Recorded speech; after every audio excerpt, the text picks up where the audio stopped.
Your attitude is toxic to this workplace. The words sliced through the air before Amara could finish her sentence. Richard Klein's voice carried that polished authority that masked malice. Echoing off the walls like a verdict, she froze, unsure if she'd heard him right. My what? Her voice stayed even, but the tremor underneath betrayed her disbelief. Richard's gaze swept the conference table, making sure every pair of eyes was locked on them. It's not just today, Amara. This is a pattern. You're combative, defensive. People feel uncomfortable around you. The word uncomfortable hung in the room like a silent accusation. She knew exactly what it meant. She'd seen it used before, especially against women who looked like her. She felt 100 thoughts clashing in her mind, each one demanding to be spoken. Instead, she swallowed them. She'd been here before, different place, same playbook. You mean I spoke up? She said finally. Her tone measured. Richard gave a half smile, the kind meant to look professional, but sharpened just enough to wound. I mean, you don't fit our culture anymore. A low murmur rippled among the staff. Some leaned forward, sensing something dangerous unfolding. Others looked down, afraid of being caught in the crossfire. Amara took in the faces around her people she'd worked late nights with, covered deadlines for, defended when clients pushed too far. Now they were her audience. And her jury. Richard straightened his tie like a man who knew the verdict was already in his favor. We'll discuss the paperwork after this meeting. She could feel the heat rise in her chest, but she forced herself to stay composed. She would not give him the satisfaction of seeing her break. Not here. Not now. The silence thickened. No one dared to move. Even the hum of the projector seemed muted. Across the table, Dana's eyes darted between Amara and Richard, a flash of sympathy quickly buried under fear. Malik shifted in his chair, glancing toward the door like escape might be safer than complicity. Someone in the back angled their phone discreetly, lens catching every word, every expression. The quiet clicking of the camera app felt louder than it should. A whisper floated from one corner, too soft to catch the words, but heavy enough to carry intent. This was no longer just an HR matter. It was a performance, and the audience was deciding whether to clap or cover their ears. Amara's breath came slower now, every inhale deliberate. She had this strange sensation of standing outside herself, watching this moment be carved into memory. Richard spoke again, his voice slicing through the stillness. Let's move on, but no one did.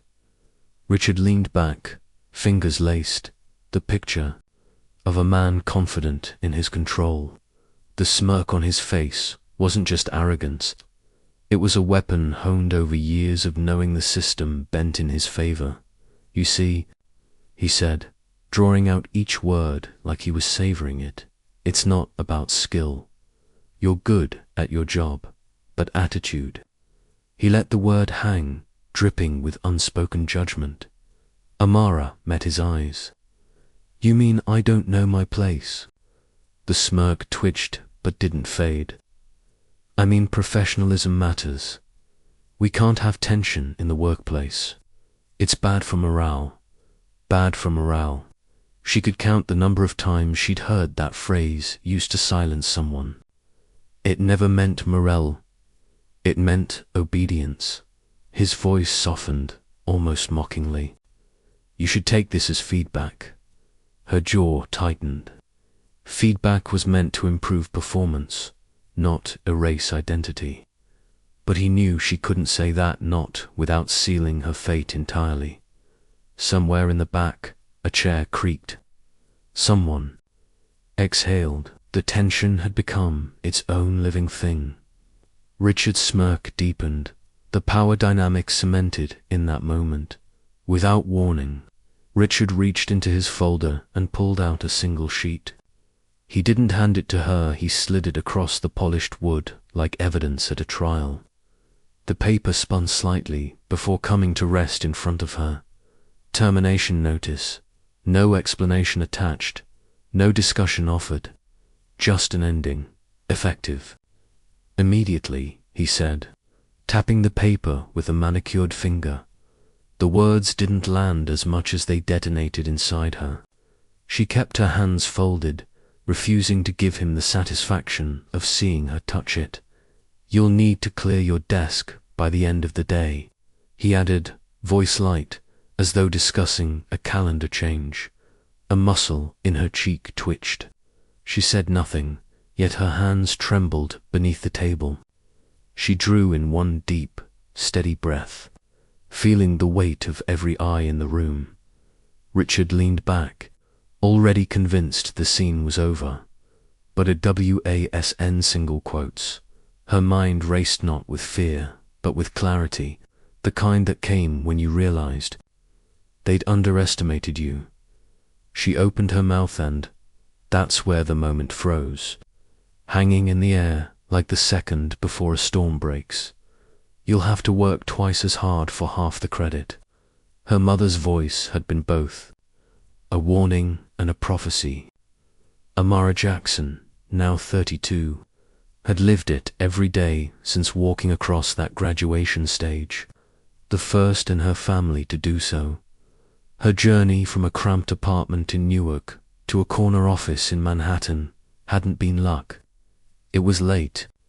Nights with textbooks, double shifts at the diner, and internships no one paid her for. Climbing the corporate ladder in marketing meant playing a game she hadn't been invited to join. Still, she learned the rules, then rewrote them. She'd built a reputation for results, for turning campaigns into revenue, for being the person clients remembered. But in the back of her mind, the echo of her mother's words never faded.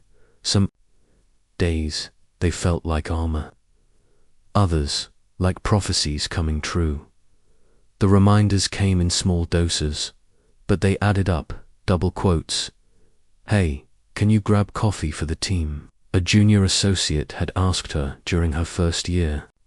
She'd been in a tailored suit, portfolio in hand. On her way to present to the CEO. Networking lunches, she'd find the calendar forgotten on her invite. Conversations about weekend trips and golf outings happened over Slack threads. She was never added to. And then there were the compliments polished on the surface, jagged underneath. "You speak so well," a client once told her, as though being articulate was a novelty. "You're not like the others," another had said, smiling like it was praise. Amara had mastered the art of the polite nod, the smile that hid the sting. In marketing, presentation was everything, and that extended to yourself. Still, every comment, every exclusion was a reminder that success here came with conditions.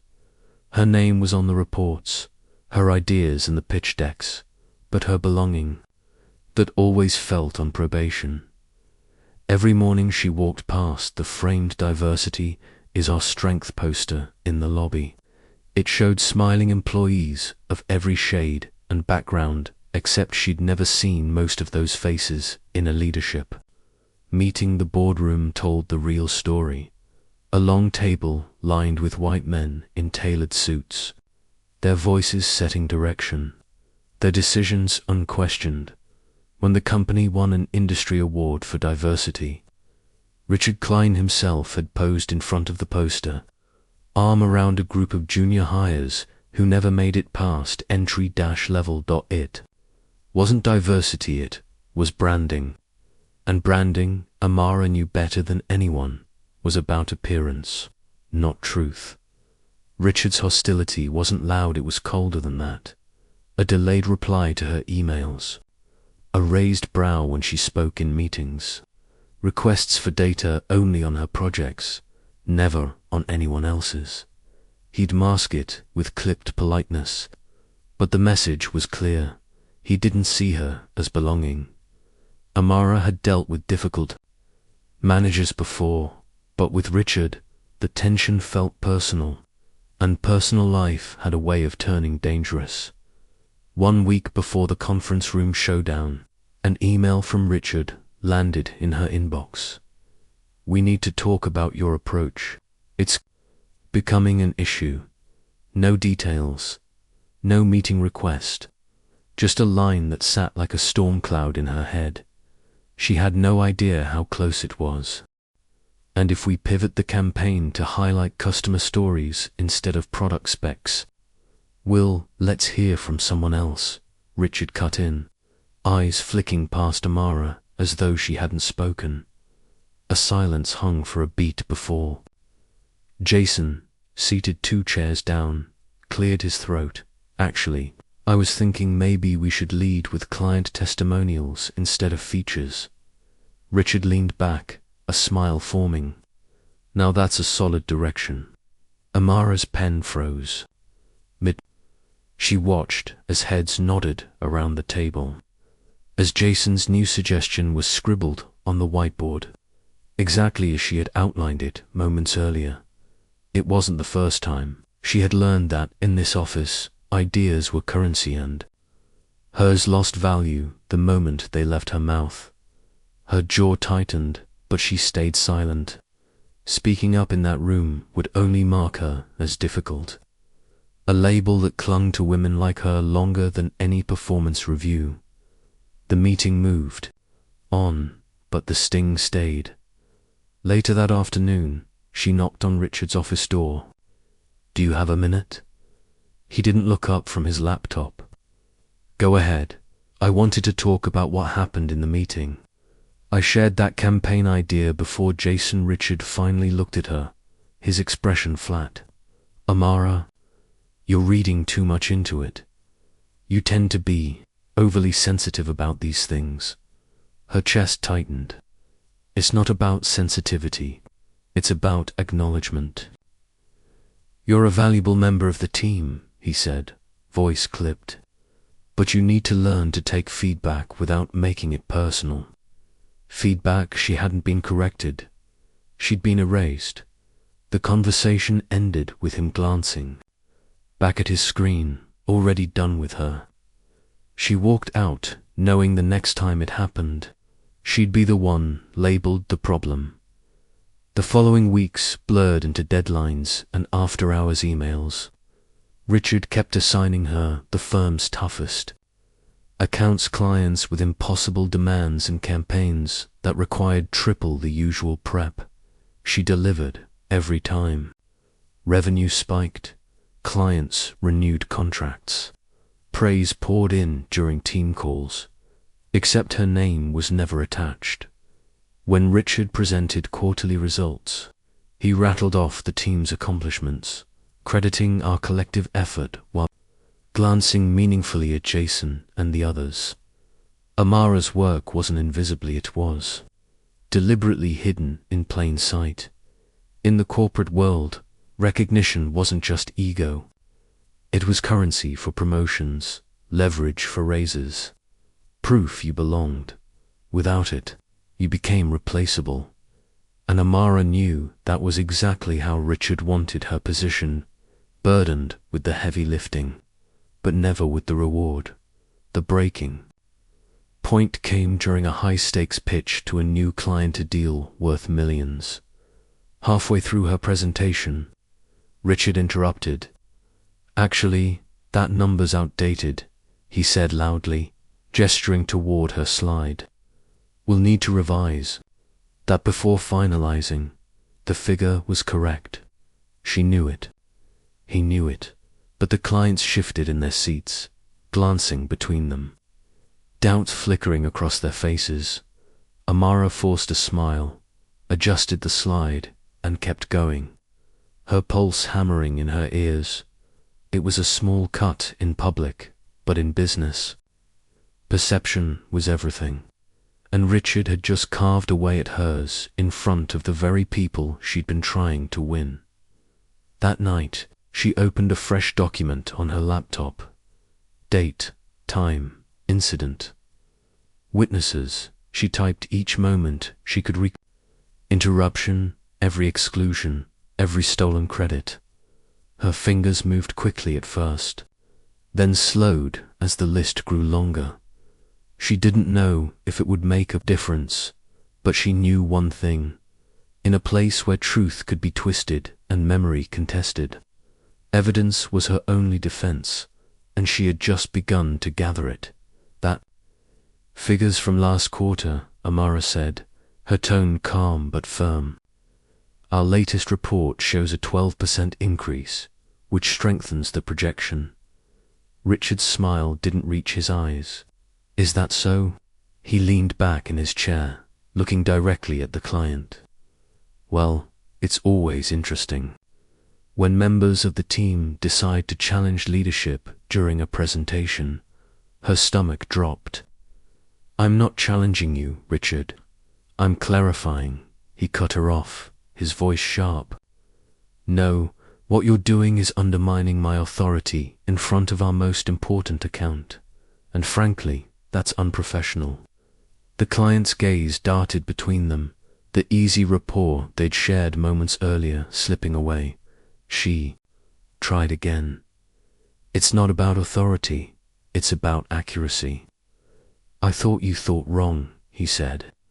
The words slicing through the air, her cheeks burned, the heat climbing to her ears.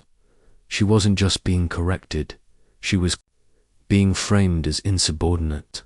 The narrative was being rewritten in real time, and she was cast as the problem. No one spoke. The weight of the silence pressed in, as if the entire room had agreed to witness her humiliation without interfering. Enough, Richard barked, slamming his palm on the conference table. The sound ricocheted off the glass walls, snapping every head in the room toward him. Amara flinched, the sting of the moment flooding her chest. He stood, looming over her. You've been given multiple chances to fall in line, yet here you are again making it about you. That's not what happened. Don't interrupt me. His voice thundered now, louder than it had ever been.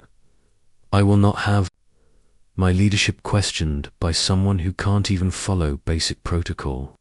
She searched for words, any words, but they lodged in her throat. Then came the blow. You're done here. Pack your things. Effective immediately.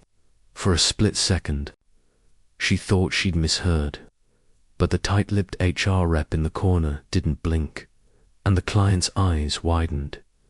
You're firing me. Over this, Richard's jaw tightened. I'm removing a disruption to this team before it poisons the rest of the project. The slam, the accusation, the dismissal, it all happened so fast she barely had time to breathe. The client sat frozen, caught in the awkwardness, their earlier interest in the pitch now buried under discomfort. The echo of his hand hitting the table seemed to hang in the air long after he'd spoken. It wasn't just a sound, it was a sentence, delivered with the kind of force that left no room for appeal. She scanned the room, desperate for a single ally, but no one met her gaze. Some stared down at their notepads, as if the numbers scribbled there suddenly demanded deep study. Others shifted uncomfortably, their body language saying more than their lips ever would. And then there were the phones angled discreetly in hands and laps. Screens lit up as co-workers pretended to type notes, though she could feel the faint tremor in the air that meant someone was recording. The realization hit. This moment wasn't just hers anymore. It would live beyond the conference room, replayed in whispers, in private chats, maybe even online. But the worst part wasn't the cameras, it was the absence of voices. No one cleared their throat in protest. No one muttered, "This isn't right." They chose the safety of silence over the risk of speaking truth. In the corner, the HR representative sat still, hands folded neatly over a closed binder. Their faces were unreadable, but their eyes told the truth. They knew this firing violated protocol. Terminations required formal review, documented warnings, due process. Amara's case had none of it, yet they didn't move, didn't speak, didn't even glance in her direction for longer than a heartbeat. Their loyalty wasn't to fairness, but to the hierarchy that signed their paycheck. She understood then that justice inside these walls was selective, applied only when it aligned with the company's interests. And today, those interests didn't include her. From across the table, a young black analyst clenched her fists so tightly the tendons stood out against her skin. Their eyes met for a fraction of a second. It wasn't pity she sit, was rage, barely contained. The woman's lips pressed into a thin line, and Amara recognized the internal battle. Speak and risk everything. Stay silent and carry the weight. It was the same calculation Amara herself had made countless times before. The brief connection was gone as quickly as it appeared, but it was enough. Enough to remind her she wasn't imagining the injustice. Enough to confirm that someone else in the room saw it for what it was. Her hands shook as she slid her notebook into her bag. The air felt heavier, each movement deliberate, as though she were moving through water. The hallway outside the conference room stretched endlessly. Every step echoed, amplifying the reality she was trying to process. Her career here was over, and it had ended not with a mistake, but with a manufactured scene. She passed familiar desks, eyes flicking up then quickly away, as if her presence was already being erased. At her own desk, she gathered the last of her belongings. She didn't cry, not here, but each item she placed in her bag felt like lowering another piece of herself into the ground. By the time she reached the elevator, the silence in her chest was deafening. Her phone buzzed against the nightstand. The screen flashed unknown number. She almost let it go. To voicemails, she'd had enough unexpected surprises for one day, but something made her swipe to answer. Hello. Her voice cracked from exhaustion. Amara. This is Michelle Obama. Amara sat up, her pulse surging. I'm sorry. Who? The voice was calm but unmistakable. Michelle Obama. I've been following what happened to you today. I want to help. For a second, Amara thought it was a cruel prank, but the warmth in Michelle's tone left no space for doubt. You saw the video. I did, Michelle said. And I also saw the injustice. You've been treated unfairly, and while I'm not practicing law anymore, I still know how to build a case and, more importantly, I know how to make sure the world hears it. Amara pressed a hand to her forehead, trying to steady her thoughts. I don't even know what to say. Say yes, Michelle replied, her voice firm yet reassuring. Let's make this right, not just for you, but for every woman who's been silenced in a room full of people who knew better. Long after the call ended, Amara sat in the dark, the name still echoing in her head. Michelle Obama. It wasn't just celebrity, it was influence, credibility, and a voice that could turn whispers into headlines. Michelle had been clear. She wouldn't be representing her in court, but her legal background meant she could dissect the firing for every procedural flaw. Her platform could amplify the truth in ways Amara couldn't even imagine.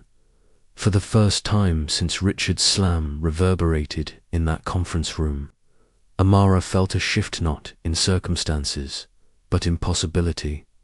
By morning, her nerves buzzed. With a restless energy, the firm's lobby doors opened, and in walked Michelle Obama. Conversations froze mid-sentence. Even those who pretended not to notice found their posture straightening.